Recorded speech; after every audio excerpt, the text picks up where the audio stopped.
الجھن یہ پیدا کی جاتی ہے نہیں جی وہ بندے، وہ افراد، وہ ہستیاں، وہ بزرگ جو قبروں میں تشریف لے گئے ان سے مدد کیوں مانگتے ہیں؟ یہ آپ کا شوق بھی شیخ محقق نے پورا کر دیا ہے۔ وہ فرماتے ہیں، سوال اٹھایا کہ اللہ کا ولی جب تک زندہ ہوتا ہے تب تک مدد کرتا ہے یا پھر قبر میں چل کے بھی وہ کر سکتا ہے؟ آپ نے جو جواب دیا ذرا حوصلے والا بندہ سنیں۔ آپ فرماتے ہیں ولی جب تک زندہ رہتا ہے وہ تب بھی مدد کرتا ہے، جب قبر میں چلا جائے اللہ کی عطا سے تب بھی کرتا ہے، لیکن دنیا میں رہ کے وہ مدد تھوڑی کرتا ہے، قبر میں جا کے زیادہ کرتا ہے۔ مجھے پتا تھا کئی بندے چپ ہو جائیں گے، یہ کی مطلب ہویا بھائی؟ دنیا میں رہ کے وہ مدد تھوڑی کرتا ہے، قبر میں چل کے مدد ہے۔ بھائی اس کا فلسفہ کیا ہے ہمیں بھی سمجھاؤ۔ آپ جو کہتے ہیں شیخ محقق ہمارا ہے تو میں کہتا ترکڑا ہو کے سن، انہوں نے کیا فرمایا؟ وہ فرماتے ہیں وجہ یہ ہے ہمارا یہ جسم یہ مثل پنجرا کے ہے اور اس کے اندر ہماری روح قید ہے۔ فرماتے ہیں مثال سمجھو، جب تک شیر پنجرے میں ہوتا ہے وہ داڑتا ہے، اس کی دہشت ہوتی ہے، پر وہ اپنے جوہر نہیں دکھا سکتا۔ جب اسے چھوڑ دیا جائے تو پھر پورے جنگل کے جتنے بھی کتے بلے ہوتے ہیں سارے ڈر جاتے ہیں کہ شیر میدان میں آ گیا ہے۔ اسی طرح بندہ مومن کی روح جب تک اس کے اس پنجرے میں ہوتی ہے وہ اتنے جوہر نہیں دکھا سکتا۔ جب یہ روح یہاں سے نکل جاتی ہے اب جو بھی بلاتا ہے یہ اللہ کا ولی پہلے پہنچ جایا کرتا ہے۔ اب بات سمجھ آئی آپ سبھی حضرات کو؟ تو یہ اللہ والوں کے بارے میں شیخ محقق نے یہ نظریہ کھول کے بیان کر دیا ہے، اور وہ ہے صحیح بخاری میں حدیث، بلغوا عنی ولو آیہ، پہنچا دو میری طرف سے خواہ تمہیں ایک آیت ہی آتی ہو، وہ باقی لوگوں تک پہنچا دو۔ مثلا ہر مسلمان کو یہ پتا ہے کہ قرآن میں لکھا ہے ایاک نعبد و ایاک نستعین۔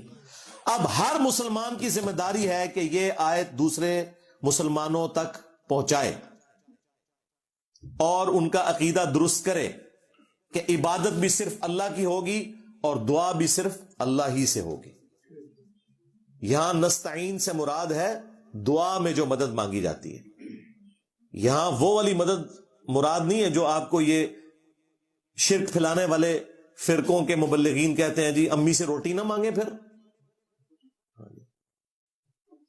امی سے روٹی مانگنا کوئی شرک نہیں ہے بھائی۔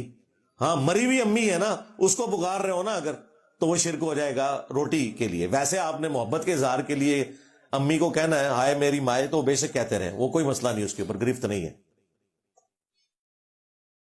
امی سامنے موجود ہے نا، تو اس کا تو حکم ہے وَتَعَاوَنُوا عَلَى الْبِرِّ وَالتَّقْوَى وَلَا تَعَاوَنُوا عَلَى الْإِثْمِ وَالْعُدْوَانِ، نیکی اور پرہیزگاری کے کاموں میں ایک دوسرے کی مدد کرو، برائی میں الگ رہو۔